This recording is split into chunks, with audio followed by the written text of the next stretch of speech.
Hey everybody, welcome to this episode of Compassion and Courage. I am your host, Marcus Engel. I've got the Hotness in the studio with me. Hello. Hello. And this is the podcast where we teach compassionate communication, provide perspective, and inspire resilience. We have been traveling a lot lately, and it seems like everywhere we go, we're getting the same question, and that is, how did you guys do through Hurricane Ian? Have you gotten that question more than once in the last couple of weeks? More than once because we live in Orlando. Yeah, and we faced down this Hurricane Ian along with the rest of the state of Florida a couple of weeks ago now. It's still kind of resonating around here. I got to tell you all from the beginning, though, that this is my first hurricane, right? This is your first, My very first one that you were real in hurricane. Florida, and that was quite a. We were like, well, you can get on a plane and leave, baby. Yeah, and the reason that they're comforting me is because growing up in the Midwest, I have a healthy respect for violent weather. In fact, when I was about 6 or 7 years old, a tornado went through my parents' property and not only took the entire top out of a giant pecan tree that's well over 100 years old, but also picked up an entire grain bin and deposited it some like several hundred yards away. Now, if you're not familiar with what a grain bin is, it's a large aluminum structure that is used to store grain, right? Corn, beans, and stuff like that you're growing across the Midwest. And that wrecked grain bin still sits along the road as a reminder of the power of tornadoes, of the power of Midwestern storms. I'm much more frightened in general of tornadoes than of hurricanes? Just growing up in central Florida, because, being away from the coast, I'm much more frightened of tornadoes because you don't get 4 days or a week of a warning.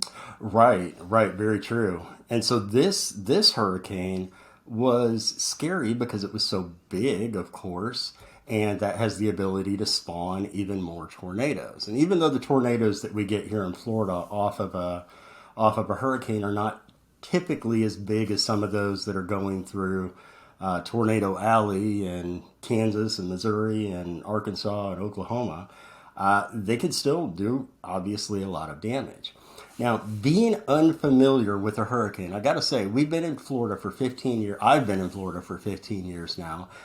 People say, well, there have been hurricanes in the last 15 years. Very true. But I've never been home for one. I've always been out on the road and watching these things on TV from afar. And sometimes you were home, sometimes you were with me. But whenever you were back here, then I spent the time worrying about you and the family. Correct. This time we decided to all just hunker down here. Our family, we brought in our daughter and our son-in-law and 3 grandkids, and we hunkered down for, oh my gosh, did it end up being about 10 days overall? It didn't. We started a couple days before the hurricane. Sure. Prep is always smart. We expected it to just be a few days. Yeah, we expected it would just be a couple of days. And you take a couple days to get your prep ready. Again, we're in Central Florida, which is definitely not where you get the worst of anything, but you do the things. You get the water, you get, you get your food. You get your food. Yeah. You don't put too much in the refrigerator in case you lose power, which often happens here, something like losing power. So we all thought, okay, well, we'll just prep and we'll stay together and, we'll just be together for a few days. Yeah. That's what we thought. Didn't happen. We had no damage during the actual storm. When it came through, it was a lot calmer than I was actually thinking. Now, this is to say nothing of our poor friends down in Fort Myers and Sanibel, those people, Naples area, that have just gotten absolutely destroyed. Our hearts go out to you. Our hearts go out to the entire community down there. from what we hear, the devastation is just unfathomable, even weeks later now. But we didn't have it that bad here. So our experience, by the time this hurricane hit Orlando, I believe it was down to a category 1. It was a 1. Which can still do some damage. But when it came in, I was expecting to hear thunder and booming lightning and screaming winds for 12 hours straight. I was expecting to hear wailing of winds that would be so loud that I had a pair of the ear protection for firearms that I was prepared to wear for hours on end so that screaming wind didn't drive me crazy. Guess what? It didn't scream. And the thunder was pretty minimal too. Is part of that because you were sleeping? Oh, that could have been. But if you did sleep through the worst I of did it. sleep through the worst of it, which should also to be tell you fair. something that I had been, considerably worried about something that did not happen. You know, one of my favorite lines from Mark Twain is when he says, "I'm an old man and I've known many worries, most of which never happened." And that's how I felt after this hurricane went through, that the things that we had feared did not happen. In Orlando, in Orlando, Florida. right. But then there's a chapter 2. There is a chapter 2. Now, I will say through the worst of it, my son-in-law and I were up outside, at 3 a.m. with the doors open, listening, taking video, because we knew we were safe to do so from a very safe place. And, So she's trying to I'm a Floridian. shame me. No. She's trying to shame me for going to sleep and not stepping out into a natural disaster like I'm a just hurricane. saying, as a Floridian, it's always just kind of breathtaking to see what Mother Nature can do. Sure. And then the next morning, But the we next woke up morning, and really saw what Mother Nature can do. that was when that's when we experienced our part of what Ian did to us and our neighborhood. We live in a very typical suburban Orlando neighborhood. And when we looked out the front door the next morning, there are people kayaking and paddleboarding and canoeing down our street 10 feet away from our front door. This is not something that we have ever witnessed in my 15 years of living here. Don't think it's something you've ever witnessed in an entire lifetime of being here, nor did your mom, who's been here for even longer. Correct. This was brand unprecedented. new, Unspeakable. Somebody on our next door app wrote, "Well, we woke up in Venice this morning." Yeah. We woke up in a neighborhood that was suddenly, civilization was a mile or two away, but we were completely marooned, islanders. We were Gilligan. I don't know what it was. Well, we were lucky because we never lost power. No. Our home did not flood. We had no damage. We had no physical injuries to anyone in our family. We're very, very fortunate. Absolutely. But that flooding meant that we were stuck at home for at least 5 days after the storm. With no way out. Even no big trucks. way out. The big trucks had no way in. EMS, God bless EMS in Central Florida that were doing rescues by airboat and by Zodiac boat. I have to say this again because this blows my mind. A person in the neighborhood needed rescue. They took an airboat and drove it down the street. That was the only way they could medically evacuate. Get him out. Fire trucks couldn't get in. It was unbelievable how much water up to your waist through most of our yard. Neighborhood. Yeah, through the rivers, yard. through the we called them rivers, through the our front street. And so here we are stuck at home. We really don't have a lot to complain about because we still have power, we still have internet, we still have food in the fridge.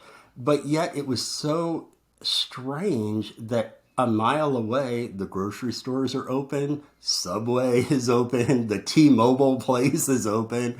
All the little restaurants, all the businesses were back up running really quick. but we could not get to them. It was a very interesting predicament, and we feel, say what you will about nextdoor.com and Facebook groups for neighborhoods on social media.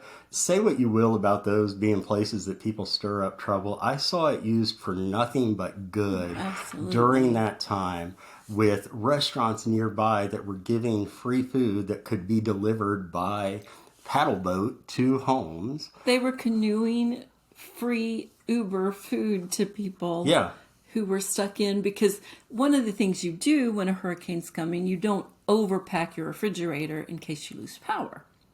So you stock up on canned goods, but you don't overdo milk and stuff like that because you're afraid it will spoiled. Right. spoil. So people were running out of some of the basic foods that they needed or for their kiddos. Neighbors were trading food with each other. It was fascinating to experience. I know that it often happens that when there's a natural disaster or something like 9/11, a major event, adverse event, tends to draw people together. I think it makes us our most human when we are drawn together by a specific adverse event that we are all in, right? There was nobody around here that was not affected by this in some way or another. And seeing so many people who are random strangers, we just happen to share proximity with one another, reaching out to offer help. It is a beautiful thing to witness. Now, it doesn't change the pain that everybody had to go through who had such devastation, but it is a beautiful thing to witness human beings coming together in the wake of a tragedy to try to help one another. I feel like, as cliche as that is, it brings out the best in us to help, right? It It, brings out the best in us to help. to say it warms your heart is such a cliche, but it's absolutely true. And nobody's saying, well, yes, I have diapers that I can loan you, but I what's need your 50 political bucks. affiliation? Right. Nobody's doing anything like that there. Well, I have this, you need this, I got that. What can we do? They're swapping, they're helping. And sometimes, you can't get more than two houses down, sometimes. So they're figuring out a way to get people what The they goods they need Right. so quickly. It was just an incredible experience. It was inspiring. It It really was was inspiring. inspiring. And it seems so strange that in times so difficult that you're going to find inspiration, but it's there. You just have to look for it sometimes. I Just know. have to look for it And sometimes. people, I think of this so often, and I believe it's always attributed to Mr. Rogers. I think that when bad things happen, look for the helpers. If you're discouraged because something terrible and there was a tragedy, look for the helpers, because that's going to Those are remind you that there are way more helpers than there are anything else.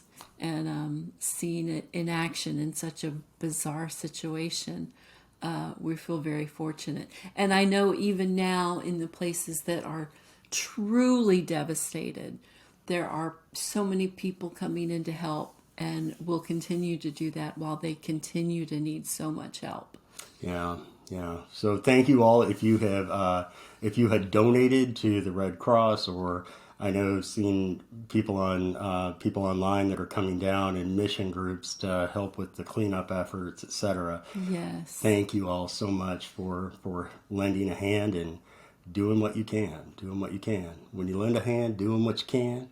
I think that's when we're finding ourselves at our most human. So. Indeed, and that almost sound like a song or I a know. I rhyme almost or rapped there, right? yeah, you need to Gee, work on Marky that. Mark. All right. Well, thank you all so much for joining us for this episode of Compassion and Courage Conversations in Healthcare.